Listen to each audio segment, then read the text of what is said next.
thank you so much for being here, and thank you for inviting me. This is a great opportunity to talk about Dakota, or What's a Heaven For. And this book is literary historical fiction set in late 19th century Dakota Territory. And several of the readers have observed, and correctly, that it is modeled on 19th century fiction. Those sort of large, sprawling Victorian fictions that have a wide tapestry in the background made up of different strata of society. So here we have politicians and industrialists, railroad executives, bonanza farmers, homesteaders, and that tapestry that is woven through the background that has individual stories that we become interested in. And then there are threads from each of those stories that work their way into the center, the central narrative, rather, of the novel. And that is a story about a woman who marries a man, Percy, in order to stay close to Percy's sister, Anna. And in the late 19th century, in this part of the world, at this time, it's the most she can imagine in terms of staying close to this other woman. So I'm going to read a couple of different sections, and in the midst of reading, while I'm reading, talk a little bit about what is going on for some of the characters and what is going on for me as an author thinking about these characters. And then I hope to be able to talk about the book with y'all, any questions that come up. And so you will say that I am just making this up, as if it were a small matter to invent truth. Accuse me, rather, of excess. For what can invention add to fact in a land where trains leave their rails to sail through the air? Men are born of frozen beasts, and locusts feast on human flesh. So that's the first couple sentences of the book. And with those first sentences is introduced one of the central themes of the book, and that has to do with narrative, in the sense of who tells what stories to whom, and what stories do we tell ourselves to ourselves in order to proclaim and endorse a particular identity that we feel. And do those stories have to be true in order to be powerful? And so there's lots of different ways that narrative works throughout this book. And as I read a little bit more from the preamble, you will be able to sense how stories are beginning to function in this novel. Now, the preamble itself is a 19th century convention for novels, and it sort of works as a porch, an entryway that brings readers into the book. And so it introduces you to some characters and some themes that are at work.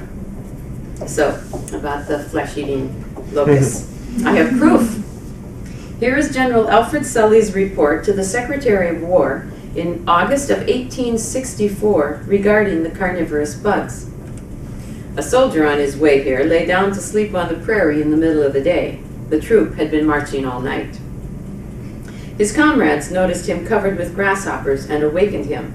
His throat and wrists were bleeding from the bites of the insects. Or perhaps General Sully, seeking to fill the unearthly void of this strange land with words, had been provoked into exaggeration, for it was he who referred to my home as hell with the fires out. So, I invent, I embellish, I exaggerate. It is my heritage. In fact, it was a singularly brilliant advertising campaign by a railroad on the verge of bankruptcy that transformed Sully's hell into the Nile of the North. Listen, and tell me if you can name this place. It is a land fair enough to tempt the angels in their flight to wonder whether a new and better Eden has not been formed and roofed with sapphire skies. That's right, Dakota Territory. The angels, as is generally the case, resisted the temptation to tarry, but Norwegians, Swedes, Danes, Finns, Icelanders, Germans, and Russians came in droves. There were Moravians and Mennonites and Methodists and Lutherans and the occasional Jew and even some Catholics. Slum dwellers pried themselves loose from the muck and stink of eastern cities. Jews left villages in Russia to sink cement mikvahs into the prairie. Newly freed black men set up tonsorial palaces in prairie towns and learned to speak Norwegian to their customers. Farmers, some of them real Americans, pulled up stakes in Michigan and Nebraska and Iowa to try their luck behind the plow in the new Northwest. Wrong side up, the Indians said, shaking their heads at the white men intent upon turning under perfectly good prairie grass.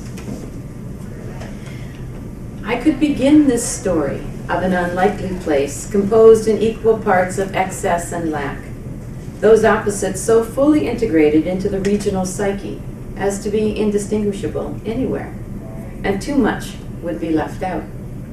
I sort of like the part about how glaciers once covered the northern plains, but a glacial pace reader would surely tax your patience.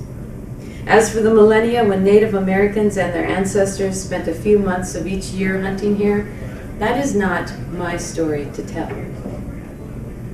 I will skip, too, the pre-territory trading and trapping days, and the stories of forts and soldiers, of treaties made and broken, and of smallpox and Indian agents and graft and despair and fury, and get right to the real excitement, farming.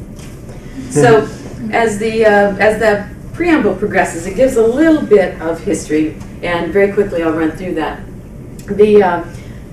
The northern tier of the Dakotas was essentially colonized by the Northern Pacific Railroad that had a land grant to build a railroad from Duluth to Puget Sound.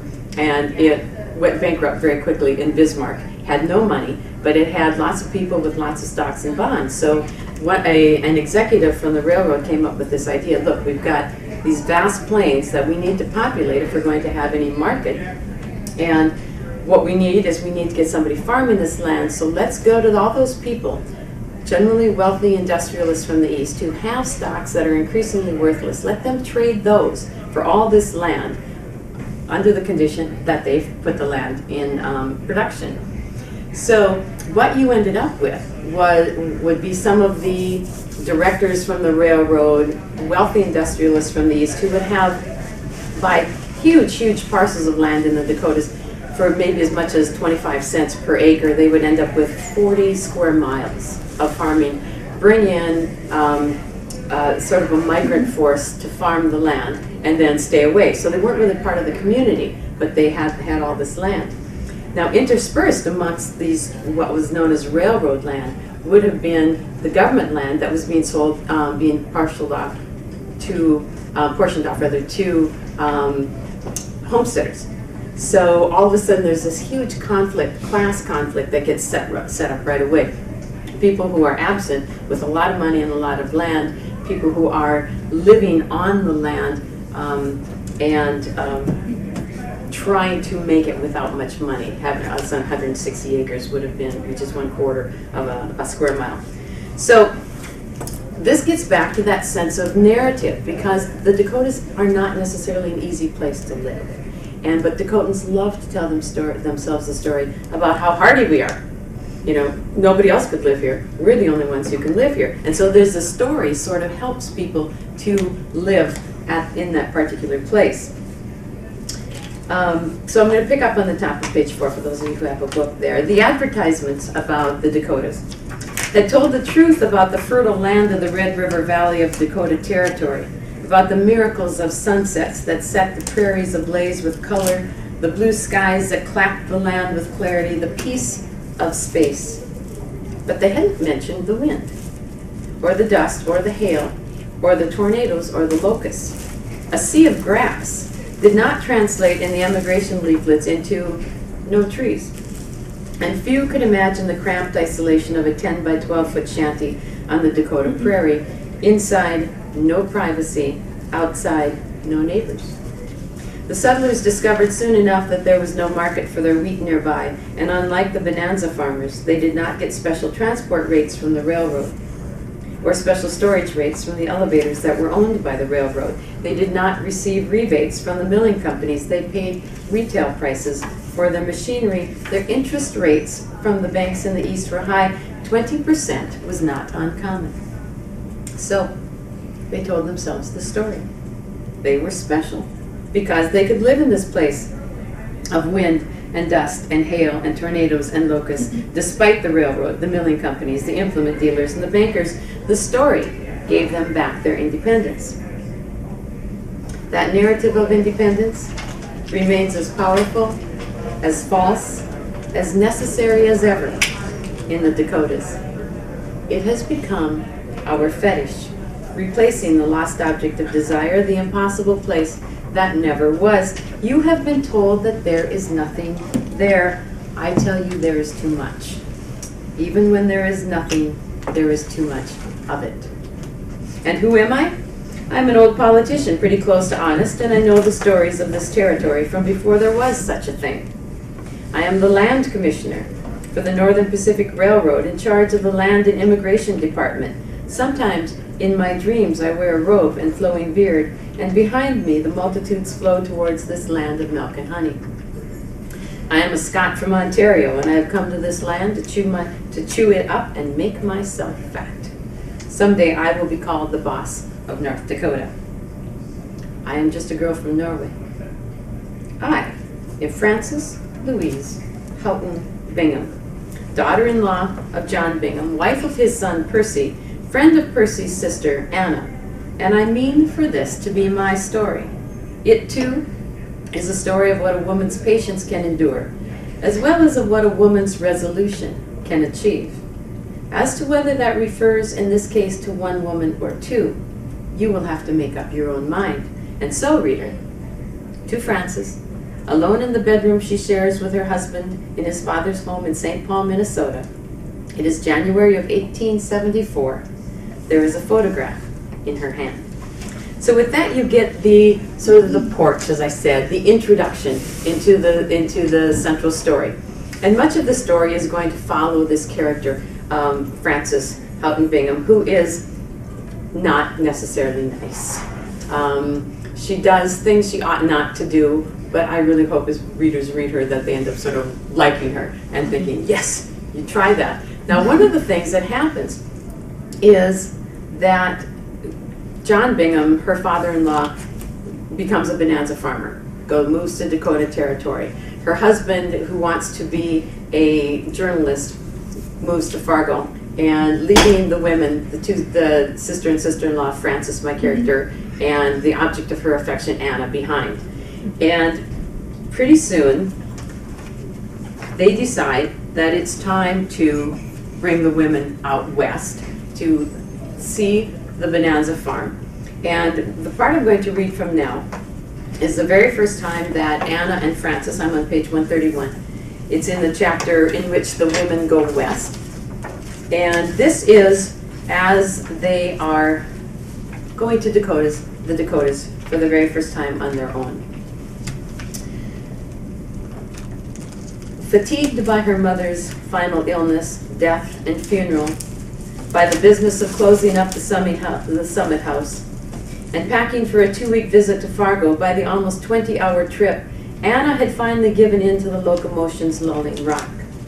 The colorful bird that completes the red and black silk trim of her small chip hat cushions her head against the window, as if there its flight has tragically ended. As Frances watches, Anna's lips part, but immediately, with the rigor of manners that the barely asleep will maintain, she brings them together again. Frances waits, pleasantly aware of the pulse beating in her own throat, of the heat that flushes her skin, and then, as she had hoped, Anna's lips part again, just enough to show the tips of her teeth. A tiny thread of saliva appears as Anna's jaw relaxes. Anna's tongue darts between her lips before they close again. Even now, as Anna sleeps, rocked into somnolence by the train's rhythm, she maintains the air of serenity that she has cultivated in response to her body's aches. The effort this composure has painted a patina of maturity upon Anna's face that heightens her beauty beyond the promise of her early conventional prettiness. She is a beautiful woman, suffering beautifully, and Frances loves her for it. Odd, Frances thinks, relaxing into a more leisurely study of Anna's figure.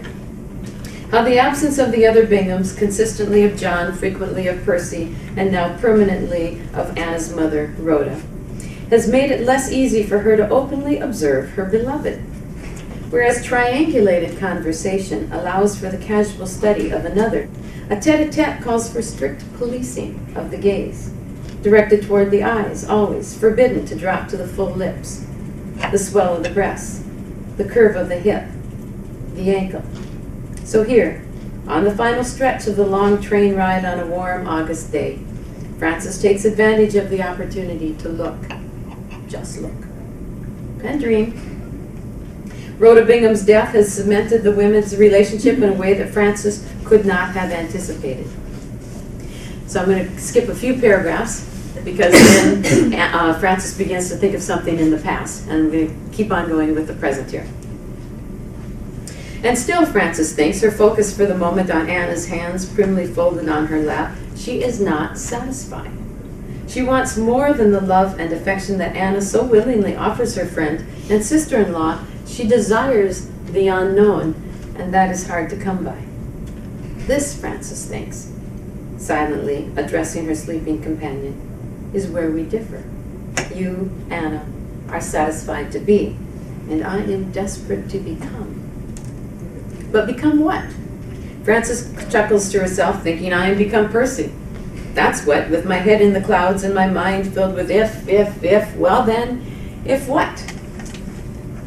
Despite the very visceral pleasure Frances takes in her appraisal of Anna, she is not such an aberration of her sex that she believes in her power to effect great change. She is not a wealthy capitalist, a Frederick Billings, whose plan for reorganization, she has heard, has saved a railroad intact. She is not a professional man, a J.B. Power, say, whose vision has set in motion an advertising campaign of such sweep and breadth that it promises to dot a wilderness of wildflowers and grass with farm and hamlets. She is not even an Alexander Mackenzie, described to her by Percy as uneducated and illiterate, but of unabashed ambition. For he believes that a man can begin with nothing and build a kingdom out of nowhere. Percy says he has chosen Bismarck. No. Frances cannot build, she cannot bank, she cannot broadcast, buy, or bully. Those are things for a man to do. A woman's desires must be subtler, she knows, and it will cause her naught but pain should her reach exceed her grasp. Still, if she has been taught to want less, it does not follow that she will want less desperately. And so, Frances waits. So what happens soon thereafter is that Frances herself is somewhat seduced, but unexpectedly by, not so much by another person, but by this place that is Dakota. There was all sorts of boosterism at this time, talking about how glorious this place was. And most of the language was fairly empty. It was just meant to get people into the Dakotas. And then over and over again in the diaries that I would read, excuse me, or the histories, or reading letterpress books and archives, I would hear this tone from people who were essentially being seduced by their own language and sort of falling in love with the place and with the potential of the place. So now Anna and Frances are driving out to see the land that is under cultivation. I'm going to page, 143. And as they are driving towards this land that is under cultivation, towards the Bonanza farm, which isn't really a farm yet at this point, it's just people farming. There isn't actually a homestead yet. They see something. There's something, you have to imagine they're driving in one direction in their buggy, and something appears from the left. Anna and John Bingham, too, looked toward the approaching spectacle that had burst forth from a stand of scrub trees that stood at the edge of the slough they had been skirting for the past half mile as they neared the Cheyenne River. Seeing that the apparition was itself on a dirt path precisely perpendicular to their own, John Bingham pulled the bay to a stop. Silently, the Binghams watched the cloud of dust clarify into a team of 4 workhorses pulling an empty farm wagon at a dead run, piloted by what proved to be a young woman who drove the horses forward while standing on the wagon seat, reins held tautly in her left hand, whip cracking regularly from her right. Without so much as a glance at the tidy buggy, with its fancy bay crow stepping in agitation, the wagon's driver hurtled the team forward and past. Within moments, the spectacle had diminished into a receding line of dust. When John Bingham allowed the bay to step forward, Anna was released to speech, but she did not get beyond the obvious. That was a woman. Anna's incredulity was clearly mixed with horror. She wore no hat. Anna summed the impossibility of what she had seen. Shame to see a team driven like that for no good reason, Bingham said. Most of the settlers around here, immigrant or not, don't really have the leisure for a fine distinction between masculine and feminine duties. Now, as they are speaking, Frances is thinking again. She's watching again what she has just seen. As John Bingham spoke, Frances let herself see again the young woman and her team as it flew past. The brownness of the girl's face was unfortunate, to be sure, and the thin ropes of muscle that stood out upon her forearm as she grasped the handful of thick reins had been unsightly. But the hair that had come loose and flowed wildly behind her, the calico dress opened at the throat to sun and breeze, the skirt pressing against long legs that bent and moved with the bouncing of the wagon upon the rough track like agile springs, why, it had been a breathtaking display. As much for its grace and force as in its inappropriateness, Frances shifted in her seat to rearrange the coils of her bustle and relieve the press of her corset into her side that a moment ago she had not noticed. The pads, so recently pinned into the sleeves of her dress, were already moist. Again, she imagined the girl who had flown past. What, she wondered, must that feel like? And what was this place from which such impossibilities could spring? Perhaps Anna's analogy of the empty frame, the unpainted canvas, was apt. Perhaps here was a place in which Frances could paint herself into a sensible world. Perhaps here, in this world of the known and the necessary, of men involved in industry and agriculture and railroads and politics, of settlers and storekeepers, Yankees and immigrants, capitalists and laborers, there would be space for a new life, heretofore unknown. She could happily dot her canvas with these horses, oxen, machinery, and men that she could now see moving upon the expanse of gold they approached, for they all struck her as strangely beautiful in their purpose and energy. She was about to ask her father-in-law to stop the buggy so she could better study this bustling tableau, a rectangle of labor surrounded by an expanse of untrammeled prairie, when he did just that. Individually, each team of harvesters followed the trajectory of a straight line. In unison, they formed a wedge of progress. Yes, there, Frances thought, not in the center, but well in the background, perhaps at the vanishing point on the horizon toward which the wedge's line directed her eye. There she could paint her life with Anna. So there's a sense that Frances begins to think, okay, there's this empty space, here's this empty canvas. I'm going to imagine the unimaginable. I'm going to try to make possible what she conceived to be as impossible. And I will give you no spoilers, but I will say that again, much of the narrative of what was possible was deeply gendered, and it was, some things were not going to be available for women that were available for men. But also it was a sort of a certain sign of her own upper class background that she was able to even imagine making this space for herself. But I don't want to suggest that there were not possibilities for women, because absolutely there were. For example, women could take homesteads. Women could have a place of their own. Now, I want to read one more short passage, and before I read that passage, I just need to give you a little bit of background. So one of the other themes that's at work in the novel has to do with transformation. We of course have the transformation of this prairie into a place of agriculture. But there are also several characters who represent this transformation. So, for example, there's a man who leaves Russia as Yitzhak Shevinitz, and he leaves New York as Isaac Shevinitz, and he steps off the train in Fargo, Dakota Territory as Jack Shaw. And so part of what happens is that we look at what are the gains and what are the losses when you shear off a part of your identity to take on a new identity. What happens? There's a character named Little Carl who is the farm cook who goes through a more dramatic transformation. I can't say any more about him because that certainly would be a spoiler.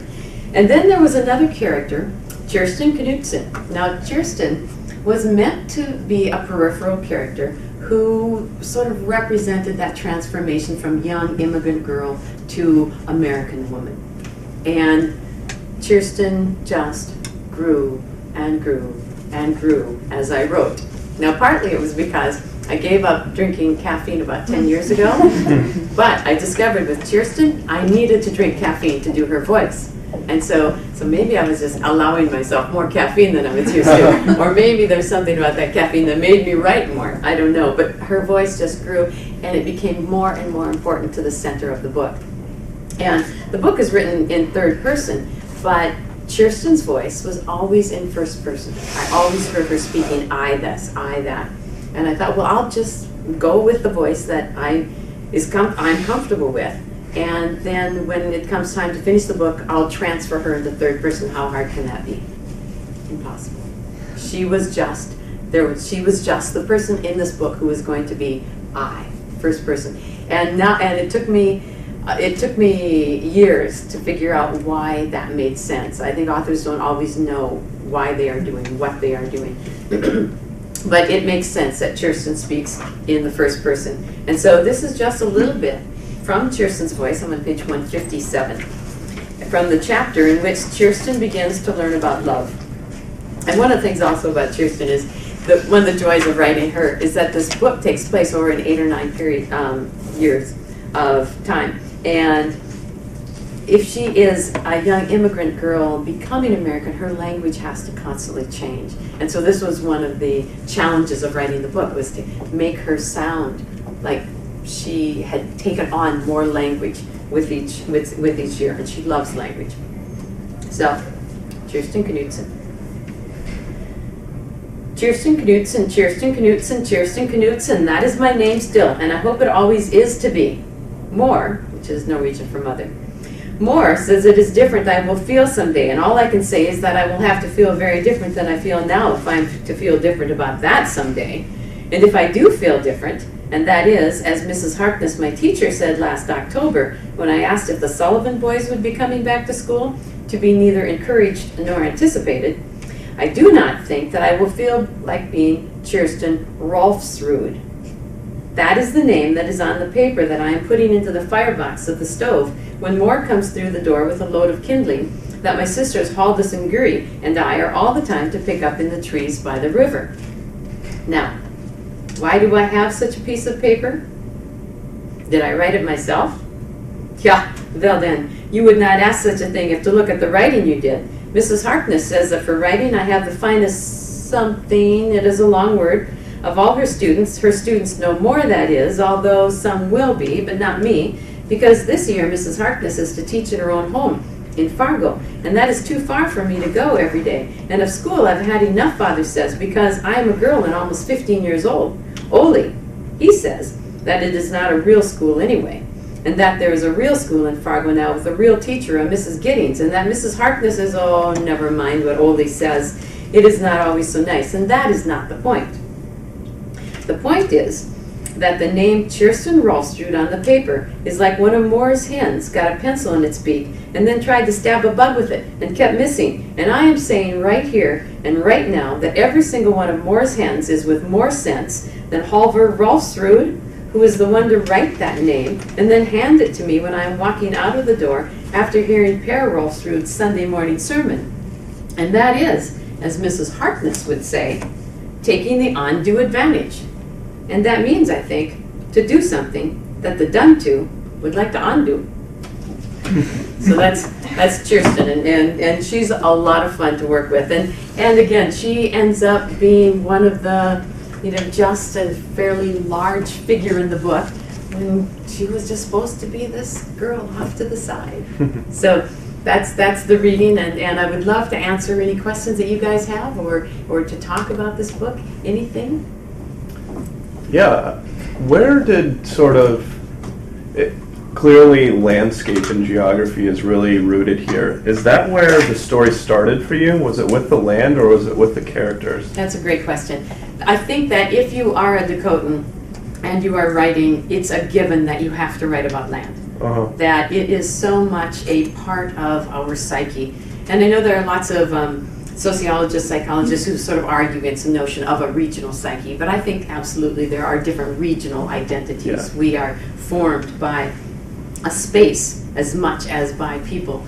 And there is something about that space. And again, most of this book is set in the eastern part of the Dakotas, which is very flat. It's as flat as this tabletop. And then the further west you get into the rolling hills, and then you get into the Badlands. But so there is, within those of us who are from that place, there is a sense of needing to have openness around us.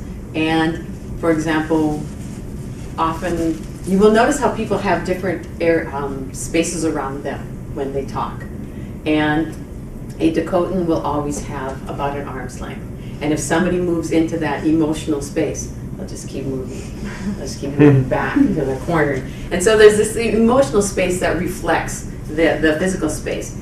But the characters were also pretty crucial to me as I began. And the story has this long evolution, and the evolution of some of the characters started before I realized I was working on this novel. So right after I finished my first novel, Mavis, my partner and I were on vacation in Pawleys Island, and we were like good tourists. We were in one of these tourist shops flipping through postcards, and all these vintage postcards that have a funny line at the bottom. And there was one postcard, and there were 15 young women on it. And one of the women just caught my attention. She just didn't look like any of the rest of them. She just looked so smart. You know, this is one of the things where the eyes come out of the photograph. So I sat down that week and wrote a short story. I don't write short stories, but it seemed like a good thing to do. And it is published in the most obscure journal in the world. I mean, you would have to look very hard to find this journal in England, and I don't recommend that you do. Anyway, so then I put that story aside, and I thought, well, I'm going to write a story about Dakota Territory, because I thought the history is interesting. And I started working on that. This is 10 years ago, or over 10 years ago. Then another story intervened, one that became emotionally more important to me. So I put the notion of writing a story about Dakota Territory away and worked on this other book. So it wasn't until 2001 that I thought, okay, I'm ready to go back to a story about Dakota Territory, homesteading, bonanza farming, all that. And there was that character from almost forgotten short story waiting for me in a sense. And so I brought her back into the story. And it had nothing to do with that short story I had written. It was just that character who was ready to be developed. And so in that sense, it began with that character. And then it also began with this other character, Anna. And I had the ending. I rarely have the ending to a book in mind when I write, but I had this perfect ending. I even had the line. I could hardly wait to get there because I had the line. And then Anna refused to do what I wanted her to do. It just historically was not honest. She just could not act the way I wanted her to act. She was not going to give either me or Francis what we wanted. And I actually think that this is part of writing honest historical fiction. You realize at some point that you may have an idea of where you think your story is going to go, and then you just realize, to be honest, your character's not going to do that. Your character's not going to think that. Your character's not going to go there. And so I ended up rethinking the novel, and fortunately other characters stepped up to the plate and helped me come to a resolution. But so there's this kind of a combination of land and characters working at the same time. It seems like when you're doing historical fiction, you have to do a lot of research to make sure that you're not just kind of fantasizing. Making stuff up. Your story, you had the perfect ending, but you knew your character wouldn't do that. So how did you go about the research process? Lots of fun ways and lots of sort of rigorous ways. The fun way is that for a couple of years while I was writing, 2 straight years, I didn't allow myself to read any fiction for fun outside of the 19th century. And that was basically to allow a certain cadence come into my writing so I could hear voices. And then just a lot of archival research. So the Institute for Research, is that right? Nope. The Institute for Regional Studies that published this book from North Dakota State University has terrific archives. And I spent a couple summers in those archives reading letterpress books of executives. Meaning they would write their letters and they'd be on sort of a carbon copy, and they'd be in big books. And so I could read year after year of their books. And that allowed me to understand what was happening with the railroad, what was happening with politics, what was happening with the homesteaders, the bonanza farmers. And then just spending a lot of time reading history books, reading memoirs, diaries. But the fun about being a novelist, I was going to say the fun of being a novelist as opposed to being a professor, but of course being a professor is a lot of fun too. But the fun of being a novelist as opposed to a rigorous historian is that you get to allow for a lot of space of serendipity. So if I was looking on microfilm at a particular Dakota Territory newspaper for something that might have been happening in the legislature at that particular time, and over on this side I see something like classified that says, Mrs. So-and-so has left my bed and board and I am refusing to pay her bills. Mr. So-and-so. And all of a sudden you think, who puts this in the paper in the first place?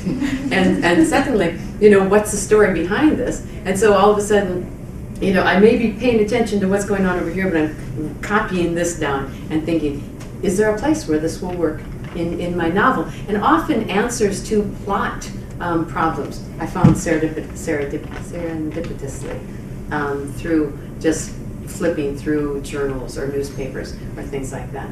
And as a scholar, I enjoyed that sort of research, and so everything kind of fit together. The questions?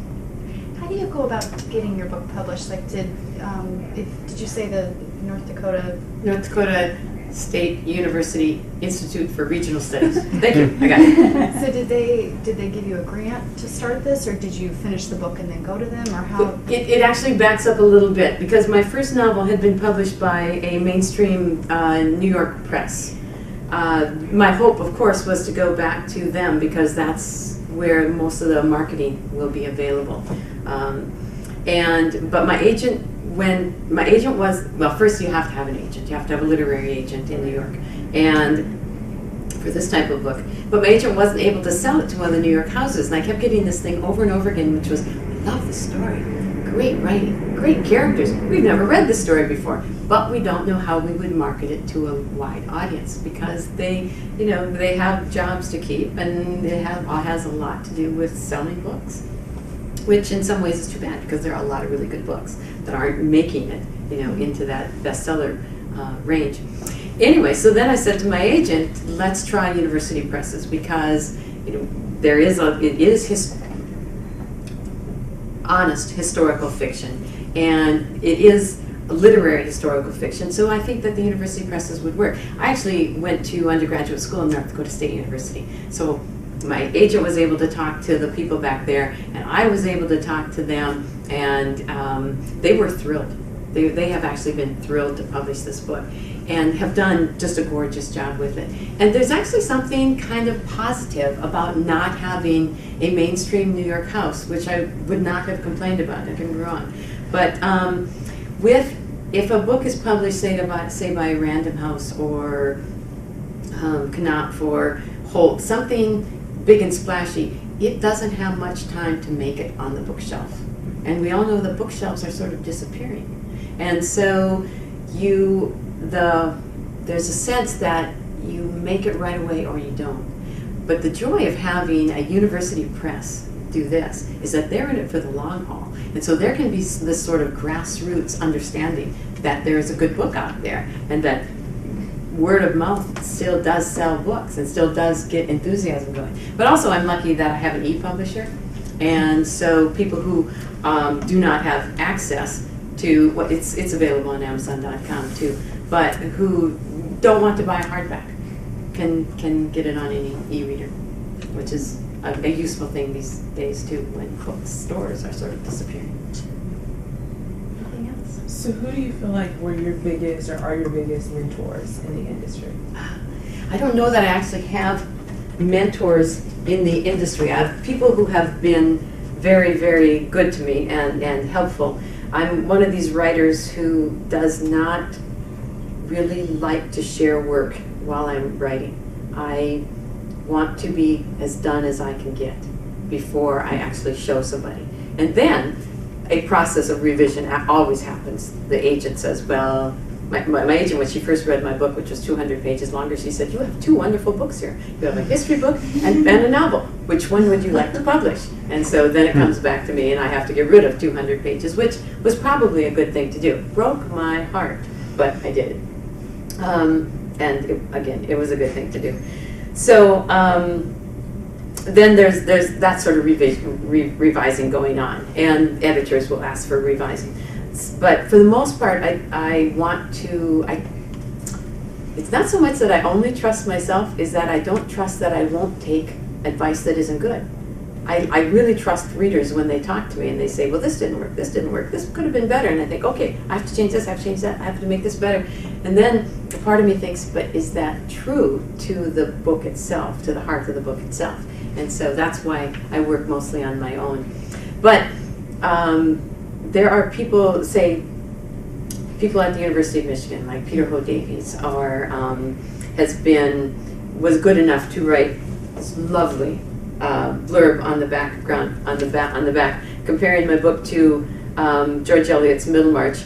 Not. I mean, I just want to say that is the most wonderful thing that anybody could say. And I know who George Eliot is, so I know how far to take that comparison. But it was lovely. But what he's saying is that there's this big panoramic background. And or also comparing it to Sarah Waters' fiction, which, if you're readers of Sarah Waters, she writes really terrific historical fiction. Charlie Baxter used to teach here at the University of Michigan. He's now at the University of Minnesota. And his book, Feast of Love, was a National Book Award finalist. And he has been a good help throughout, too. In terms of actually, those are the people who will help you once you've written the book and are saying, okay, I want to help this see a public. In terms of writers that have been meaningful to me, I think I am more inclined to talk about books that have been meaningful as opposed to writers, because I often don't follow one writer's work down the line. I will, I'll think after a while. And Salman Rushdie is a terrific author whose first 4 books I just could not read fast enough, and I don't know if I'll read any more of his books. You get to a point where you don't know if you'll read any more. The Great Gatsby, Jay Gatsby, who was originally James Gatz. I don't know if any of you remember that, from North Dakota. That's part of his story, and part of that drive, that belief that you can do anything if just you work hard enough, even if what you want might not be such a good thing, or your drive, the way you get what you want might not be so good, but that sense that, okay, if I just follow these rules, if I just fill these squares, I can succeed. And that's a very Midwestern, very North Dakota way of thinking. So that book has been crucial to me. Middlemarch, again, has been crucial just in terms of watching George Eliot's intelligence at work in a novel. Just that, the bravery of watching that much intelligence in the midst of a really compelling story, and of being able to devise a world that was so huge all at once. That was pretty meaningful to me. She's somebody's books I read over and over and over again. If anybody here has never read anything by Marilyn Robinson, Housekeeping is my favorite, but she has others.